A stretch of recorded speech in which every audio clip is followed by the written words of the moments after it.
السلام علیکم ناظرین، آپ دیکھ رہے ہیں سلیم بخاری شو اور میں ہوں آپ کے ساتھ منیز معین۔ ناظرین، بھارتی انتخابات پر پوری دنیا کی نظر تھی 2014 اور 2019 میں تو کامیابی سمیٹ ہی لی بی جے پی نے، لیکن 2024 میں مودی کی قسمت کا جو سورج ہے وہ چمک نہیں سکا۔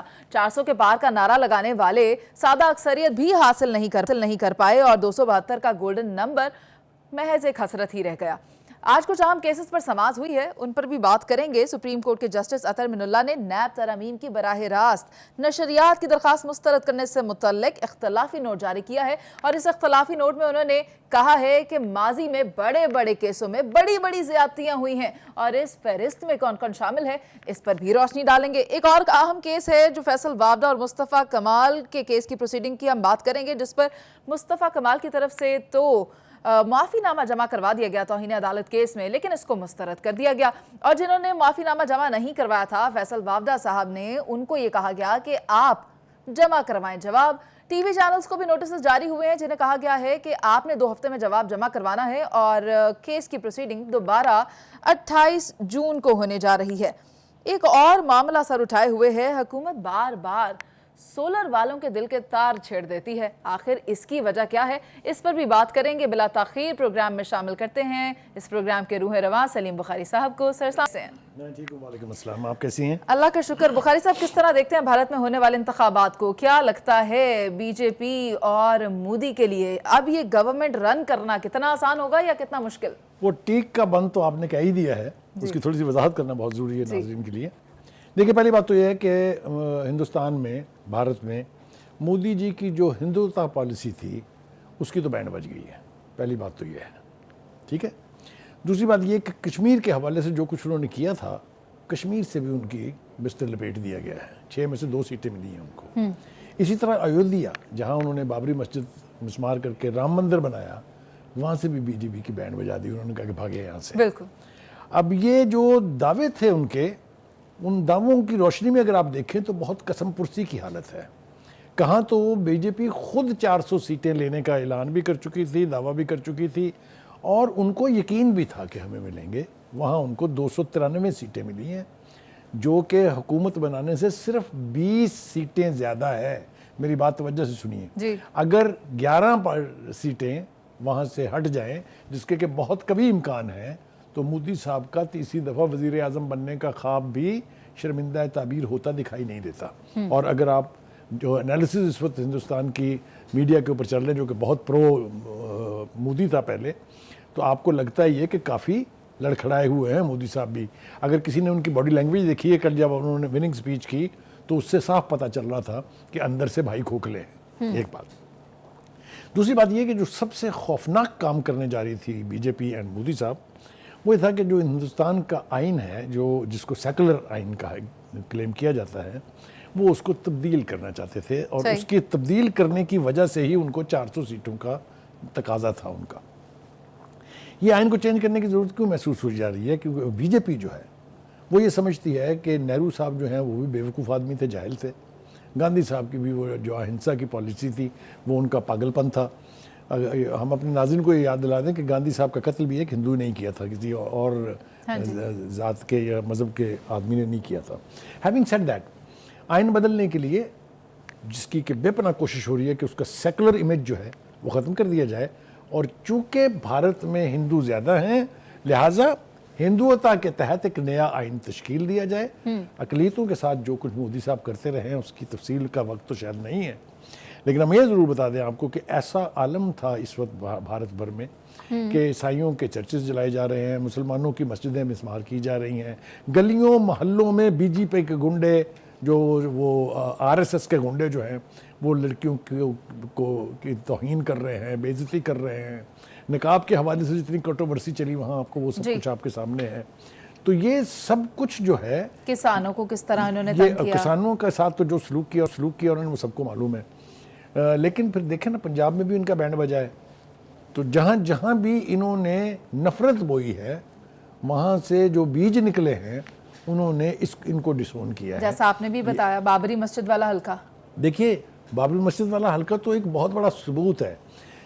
دیکھیے بی جے پی کی قیادت اگر مودی جیسے کے بندے کے ہاتھ میں ہوگی، who is known, renowned for being butcher of Gujarat, یاد ہے نا آپ کو گجرات کا؟ تو پھر آپ کو پتہ چل جاتا ہے کہ سوائے نفرت بیجنے کے اور کچھ نہیں کر رہے. مائنورٹیز کو تنگ کر اب رہے ہیں. ایک اور چیز جو اس حوالے سے تو خیر ہم نے تھوڑی بات کر لی ہے اور بھی کریں گے, لیکن آپ یہ دیکھیے کہ پوری مسلح افواج, ان کی ایجنسیاں, نوکرشاہی, عدلیہ, یہ سب مودی کے ساتھ تھی. اور ابو آل پورا ہندوستان کا media with very few exception, جو میں فنگر ٹپس پہ گن سکتا ہوں, اس کے علاوہ سارا میڈیا مودی کے ساتھ تھا, لیکن چاند نہیں چڑھا سکا جو وہ چڑھانا چاہتے تھے. ایک بات تو یہ. دوسری بات یہ ہے کہ آئین میں تبدیلی کرنے کے لیے 2/3 اکثریت ضروری ہے. وہ تو ان کو نہیں مل سکی, اور اس کی بنیادی وجہ یہ ہے کہ جس قسم کا مذہبی جنون اور ہیجان برپا کر رکھا تھا بی جے پی نے اور اس کی جو الائڈ ملیٹنٹ پارٹیز ہیں, خاص طور سے RSS, اس کے لیے یہ بیانیہ بنانا کہ ہندوستان چونکہ ہندوؤں کا ہے, لہٰذا یہاں ہندوؤں کی ہی پالیسی ہونی چاہیے, ہندوؤں کو ہی راج ہونا چاہیے, اس کا مطلب امپلائڈلی یہ تھا کہ یہاں اقلیتوں کے لیے کوئی جگہ نہیں ہے. 20 کروڑ مسلمان, اتنی ہی تعداد سے زیادہ سکھ, کرسچنز, اور پتہ نہیں کون سی وہاں مذہب کے لوگ وہاں جو بیٹھے ہوئے ہیں اقلیتوں کے طور پہ, سب کی زندگی جو ہے وہ ہیجان کے زیر اثر بہت ہی, جس کو کہیں تنگ, جس کو کہتے ہیں نا کہ آپ تنگ گلی میں گھسے ہوئے ہیں. بخاری صاحب, نہ صرف بھارت کے اندر بلکہ بھارت نے اس بات کا اعتراف کیا کہ بھارت سے باہر بھی جو لوگ ہمارے خلاف کچھ کریں گے تو ہم ان کا دھڑم تختہ ان کے پاس جا کے کر کے آئیں گے. ہمیں کئی دفعہ دھمکی دی اور گئی ثبوتوں کے کہ ساتھ ہم اندر گھس کے ماریں گے. یاد ہے نا آپ کو, ایک دفعہ کوشش کی, ایسا مارا انہوں نے کہ ابھینندن صاحب کو چائے پلا کے ہم نے جس طرح سے بارڈر سے بھیجا, وہ میرے خیال سے منظر جو ہے وہ دیکھنے والے منظر تھے نا وہ. تو دوسری بات یہ ہے کہ جو بہت ہی زیادہ میرے خیال سے پریشانی کی باعث ہے, وہ یہ ہے کہ ہندوستان میں آلریڈی کچھ 26 کے قریب علیحدگی پسند تحریکیں جو ہیں, بڑی سٹرونگ تحریکیں ہیں, وہ چاہے سکم ہے, چاہے نیوزی لینڈ ہے, چاہے وہ بنگال ہے, چاہے بے پناہ ریاستوں کے اندر اس قسم کی, یعنی جو ناگالینڈ ہے, ٹیملز ہیں, یہ سارے, یہ اب مودی صاحب کے بس سے باہر ہو گئی ہے صورتحال ہندوستان کی. میں نہیں سمجھتا کہ بی جے پی مزید ہندوستان کو جوڑنے کا کردار ادا کر سکتی ہے. یہ اس کو پہلے ہی تقسیم کر چکے ہیں, سوسائٹی آلریڈی تقسیم ہے, اس لیے کہ جو نفرت کے بیج انہوں نے بوئے ہیں اس کے نتیجے میں صورتحال اس وقت بی جے پی کے ہاتھ سے نکلتی دکھائی دے رہی ہے.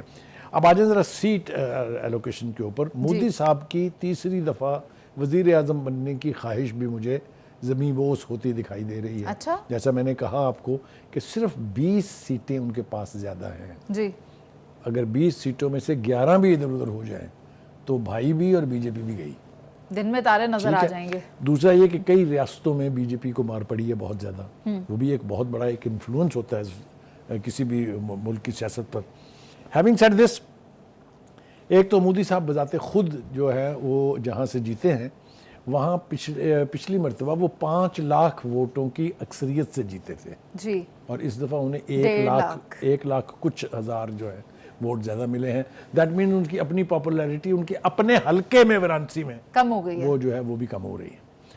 دیکھیے, پاکستان کے لیے ہندوستان کی صورتحال کو کلوزلی مانیٹر کرنا اور وہاں کی جو ہونے والی ڈیولپمنٹس ہیں ان کو مد نظر رکھنا بہت ضروری ہے, اس لیے کہ ہندوستان نے ہمیشہ الیکشن سے پہلے, الیکشن کے بعد اینٹی پاکستان پروپیگنڈا کیا ہے, اور ایسی فلمیں ریلیز ہوئی ہیں پچھلے 5-6 مہینوں میں کہ آپ انہیں دیکھیں تو آپ کو پتہ چلے گا کہ مودی سرکار سوائے پاکستان کے خلاف نفرت انگیزی پھیلانے کے اور پاکستان کو دھمکیاں دینے کے اور ان کے پاس کوئی کام نہیں تھا.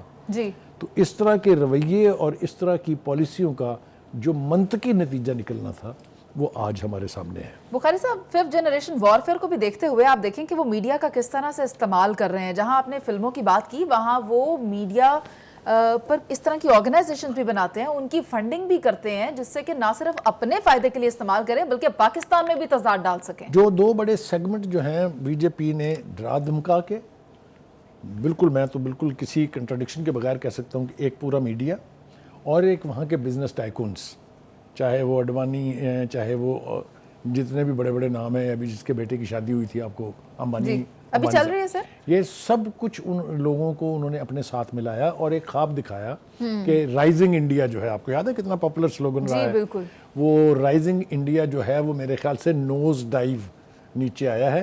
اور یہ اس کے ریفلیکشن کہاں سے ملتے ہیں آپ کو. آپ دیکھیے ہندوستان کی جو اسٹاک مارکیٹ ہے وہ کرش کی ہے تاریخی اعتبار سے.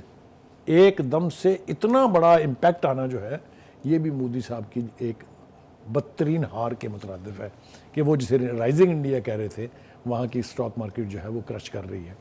تو ہیونگ سیڈ دس, میرے خیال سے جیسا میں نے کہا کہ we should closely monitor the situation in India. بہت ساری ڈیولپمنٹس ہونے جا رہی ہیں.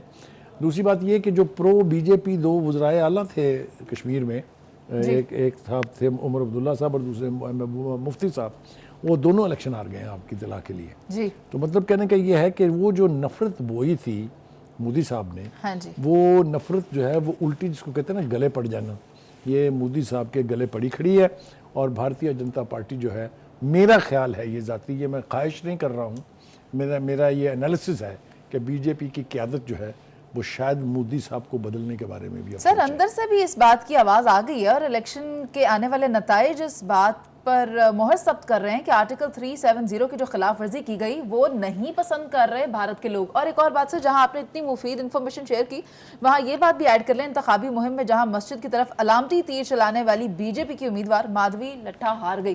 مطلب علامتی نشانات بھی آپ دیکھیں. یہ بالکل آپ نے بالکل ٹھیک کہا کہ وہ جن کو سٹالورٹ سمجھا جاتا تھا بی جے پی کے, وہ جن کے بارے میں یہ کہا جاتا تھا کہ ان کو کون ہرا سکتا ہے, وہ ایسے برج الٹے ہیں کہ میرے خیال سے اس کی ہندوستان کی الیکشن کی تاریخ میں کہیں کوئی مثال نہیں ملتی ہے. انڈیا انڈر مودی از, وہ جس کو کہتے ہیں نا وہ ارتھکویک آنے سے پہلے وہ جو شاک ویوز آتی ہیں, تو مجھے یوں لگ رہا ہے جیسے انڈیا میں اس وقت شاک ویوز آ رہی ہیں and Modi is really shivering. ٹھیک ہے, لیکن سر اگر الیکشن سے ہٹ کر آپ دیکھیں اوور آل ان کی پروگریس کو, ان کی اکنامک گروتھ کو, وہ ایک طرف ہے اور یہ نتائج ایک طرف ہیں, چیزیں کس طرف جا رہی ہیں؟ میرے خیال سے اس سے بھی جو اور زیادہ سیریس صورتحال دیکھنی چاہیے وہ یہ کہ انٹرنیشنل ارینا میں بھارت کا امیج جو ہے وہ خراب ہو رہا ہے. چاہے آپ جو سکھ لیڈر کو قتل کیا تھا انہوں نے اس کو لے لیں, آپ کو کینیڈا کے اندر جو کچھ ہوا اور جس طریقے سے ہندوستان کی حکومت کو اس کا ذمہ دار ٹھہرایا گیا, اس کے بعد امریکہ میں جو ایک دوسری کوشش کی گئی ایک اور خالصتان کے لیڈر کو قتل کرنے کی, اس نے بھی بھارت کے امیج کو بہت پولیوٹ کیا ہے, بہت زیادہ, یعنی سیریس اسپرشنز کاسٹ ہوئی ہیں. تو ڈومیسٹک میں تو ہم نے تفصیل سے بتا دیا, انٹرنیشنل ارینا میں بھی مودی کے لیے کوئی نیک نامی نہیں ہے. تو یہ وہی موصوف ہے نا جن کو 10 سال تک کے لیے امریکہ والوں نے بین کیا ہوا تھا ویزا دینے کا. یعنی جو نقاب مودی نے اپنے چہرے پر لگایا ہوا تھا وہ انتخابی نتائج میں اس کی قلعی کھل گئی ہے اور اب صاف نظر آ رہا ہے کہ ہونے کیا جا رہا ہے, اور بخاری صاحب نے اس پر اچھے سے روشنی ڈالی ہے. توہین عدالت کیس کی ہم بات کر رہے ہیں, آج اس کیس پر کارروائی ہوئی ہے. سلیم بخاری صاحب آپ بھی دیکھیں, فیصل وافدہ صاحب سے تو جواب مانگا گیا ہے لیکن جو جواب دے رہے ہیں اس کو کہہ رہے ہیں مسترد. دیکھیں گزارش یہ ہے کہ یہ بڑا امپورٹنٹ کیس تھا اس لیے کہ چیف جسٹس صاحب نے غالباً, یہ تو یقینی ہے کہ چیف جسٹس بننے کے بعد پہلی دفعہ, لیکن اگر میرا ریکارڈ ٹھیک ہے, میری یادداشت ٹھیک ہے, تو انہوں نے شاید پہلی دفعہ یہ توہین عدالت کا نوٹس جو ہے وہ کسی کو جاری کیا ہے. وہ کیوں جاری کیا ہے یہ ایک طویل بحث ہے, لیکن چونکہ اس میں سپریم کورٹ کے 2 ججز کا حوالہ ہے, اس لیے میرے خیال سے چیف جسٹس صاحب نے ضروری سمجھا کہ اس معاملے کو روکنا چاہیے, اور روکنے کا یہی طریقہ ہوتا ہے کہ آپ کسی چیز کا نوٹس لیں اور اس کو ایشو بنا لیں. ایشو یہ بن گیا ہے. دونوں ہی صاحبان جو ہیں, فیصل وافدہ صاحب جو اس وقت سینیٹر ہیں, اور وہ جو ہمارے دوست ہیں جو سابق میئر ہیں مصطفیٰ کمال صاحب, مصطفیٰ کمال صاحب نے ایک پریس کانفرنس کی تھی جس میں انہوں نے جو کچھ بھی کہا تھا وہ سب کے سامنے اس کو دہرانا میرے خیال سے مناسب نہیں ہے. اس طرح سے وافدہ صاحب نے بھی جو کچھ کہا تھا, لیکن میری وافدہ صاحب سے بات ہوئی تھی آج کی پیشی کے بعد بھی, اس پیشی سے پہلے بھی, تو انہوں نے جو باتیں کہی ہیں وہ کہتے ہیں کہ جی پہلی بات تو یہ ہے کہ میں نے جو کہا تھا کہ ہماری پگڑیاں جو اچھالیں گے تو ہم بھی ان کی پگڑیوں کا فٹ بال بنائیں گے. جی کہتا میں نے تو کوئی نام نہیں لیا, یہ کیسے ایزیوم ہوا کہ میں نے کسی ایک خاص جج کے بارے میں کہا ہے. ٹھیک ہے. وہ کہتے ہیں جو بات ججز کے حوالے سے تھی وہ یہ تھی کہ میں نے بابر ستار صاحب کے بارے میں اسلام آباد ہائی کورٹ کے چیف جسٹس کو ایک خط لکھا کہ مجھے یہ بتائیں کہ ان کی دوہری شہریت ہے یا نہیں ہے. ٹھیک ہے. تو یہ مجھے حق پوچھنے کا اس لیے ہے کہ اگر ممبر آف دا پارلیمنٹ نہیں بن سکتا, کوئی سینٹر نہیں بن سکتا ممبر صوبائی اسمبلی نہیں بن سکتا, ممبر قومی اسمبلی نہیں بن سکتا, کیونکہ اس کے پاس دوہری شریعت ہے, تو پھر ججوں کو یہ حق کیسے حاصل ہے؟ کہتا میں نے اس کی کلیریفیکیشن کے لیے ایک خط لکھا جس کا مجھے کافی عرصے تک جواب نہیں ملا چکے, لہٰذا اس لیے میں نے پریس کانفرنس میں وہ نقطہ اٹھایا تھا. فیض صاحب, آپ نے مصطفیٰ کمال صاحب کو بھی فون کر کے پوچھ لینا تھا کہ آپ نے واقعی متاثر ہو کے پریس کانفرنس کی ہے کہ نہیں؟ آپ دیکھیے, وہ وہاں سوال پوچھا گیا ان سے کورٹ میں کہ کیا آپ نے فیصل وارڈا کی جو پریس کانفرنس تھی اس سے متاثر ہو کے یہ پریس کانفرنس کی ہے. میرے خیال سے دونوں چیزوں کو ملانا نہیں چاہیے. عدالت کی مرضی ہے, وہ جو مرضی سوال کریں, جو مرضی پوچھ سکتے ہیں, لیکن میرے خیال سے دونوں کا انڈیویجول ایکٹ ہے اور ان دونوں کے پاس اپنا آرگومنٹ ہے. لیکن آپ نے نوٹ کیا کہ مصطفیٰ کمال نے تو غیر مشروط معافی نامہ, ایک عام روایت یہ ہے کہ جب غیر مشروط معافی نامہ داخل کر دیا جاتا ہے تو عدالتیں اس کو ایکسیپٹ کر لیتی ہیں, لیکن اس معاملے میں چیف جسٹس صاحب نے پتہ نہیں کیوں یہ مناسب نہیں سمجھا کہ اس کے باوجود کہ انہوں نے بار بار یہ کہا کہ میرا مقصد یہ نہیں تھا, ان کے وکیل نے بھی یہ کہا, لیکن ابھی اس معاملے کو بھی اگلی تاریخ کے اوپر یعنی منتقل کر دیا گیا ہے. جی, فیصل وارڈا جو ہیں وہ, میں ضدی آدمی تو نہیں کہوں گا, لیکن وہ اپنے آپ کو کلیم کرتے ہیں کہ میں باصول آدمی ہوں, میں جو بات کرتا ہوں اس کی میرے پاس لاجک ہوتی ہے, اور انہوں نے اس کا اظہار عدالت میں بھی کیا, اپنی پریس کانفرنس میں بھی کیا, اور جو ان کی ویڈیو جو ان کی یعنی ٹیلی ویژن ٹاک شوز میں جب وہ جاتے ہیں وہاں بھی انہوں نے بار بار اس کو بیان کیا. جب بوٹ بھی رکھے تھے وہی نا. جی, وہ مطلب دیکھیں وہ ایک اپنی تباہ کے آدمی ہیں, وہ اس طرح کی حرکات کرتے رہتے ہیں, لیکن ان کا یہ آرگومنٹ بہت سٹرونگ ہے کہ اگر ججوں کی عزت اور احترام واجب ہے تو پارلیمنٹیرینز کو بھی بے عزت کرنے کا کسی کے پاس کوئی رائٹ نہیں ہے. یہ تو ہوگی جناب آج کے ان کیسز کی پروسیڈنگ.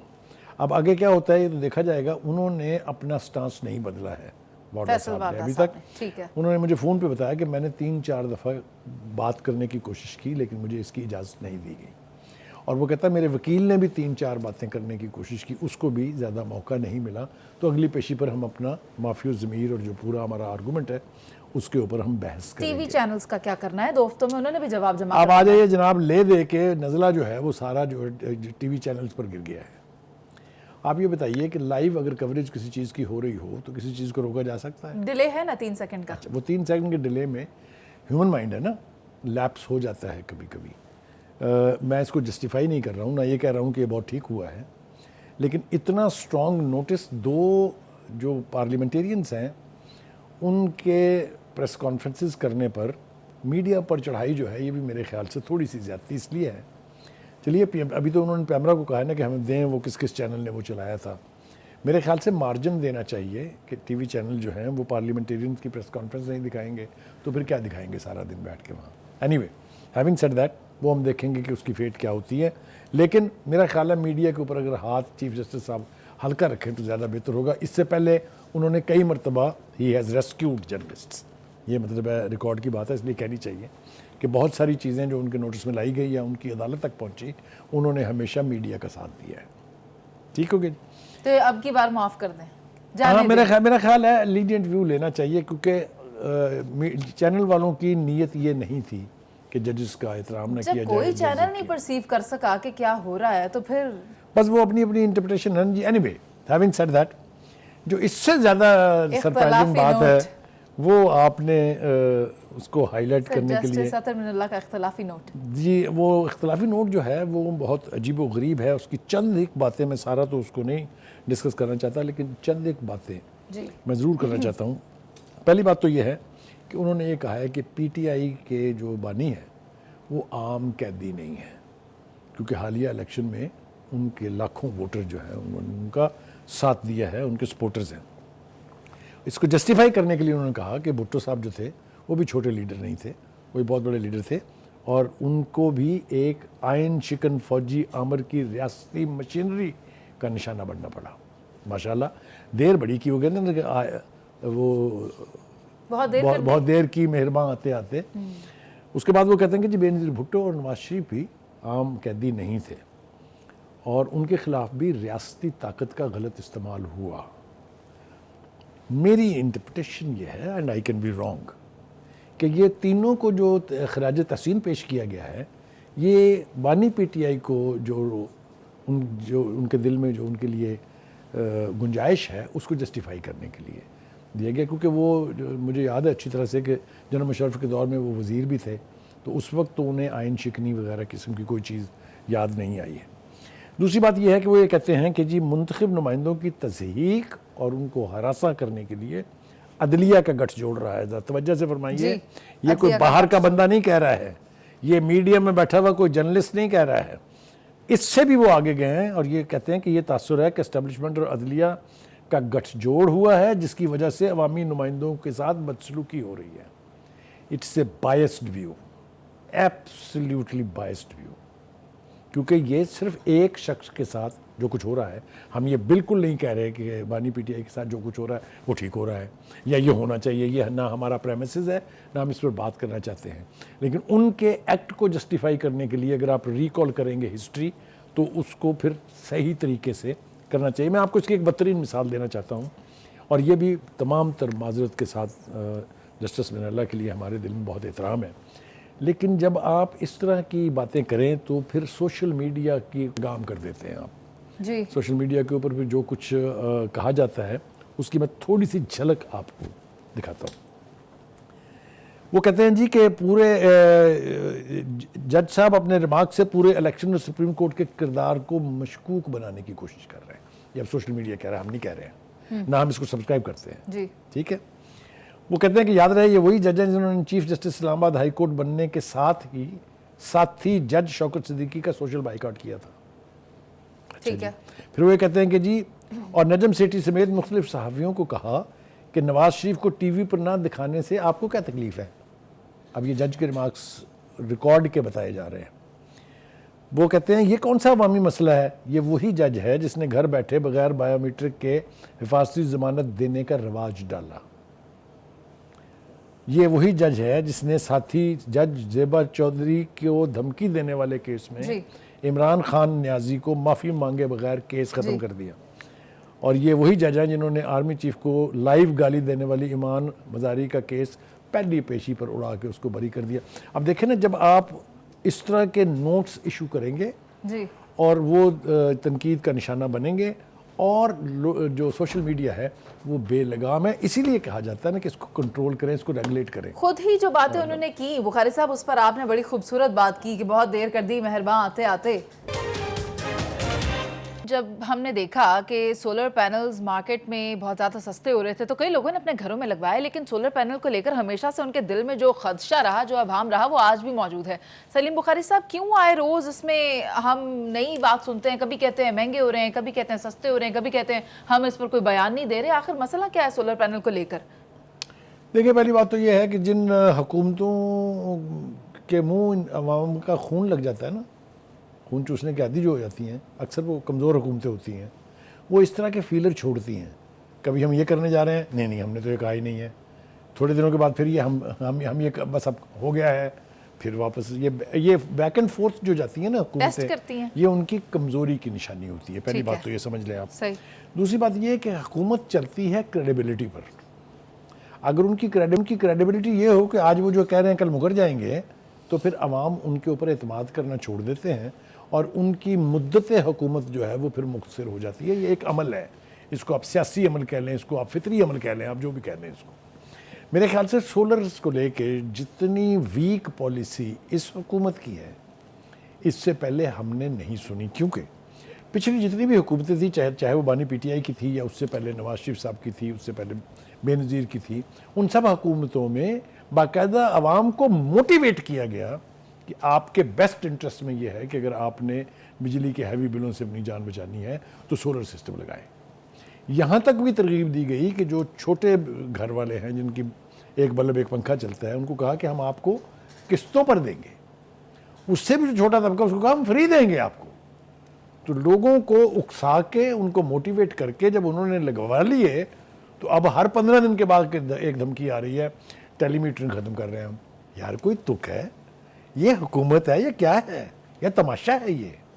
پھر ہم چلیے جناب ٹیلی میٹرنگ ختم نہیں کر رہے ہیں، وہ وزیر صاحب نے 2 دفعہ اس کی وضاحت کر دی ہے، تیسری دفعہ پھر وضاحت آ جائے گی، جو کہ آ ہی گئی ہے آلموسٹ۔ اب کہہ رہے ہیں کہ جی جو آئندہ لگیں گے سولر سسٹم، اس کے اوپر فکس ٹیکس لگے گا۔ یہ بھی وضاحت آ جائی ہے کہ جنہوں نے پہلے لگوا لی ہیں ان کے اوپر نہیں لگے گا۔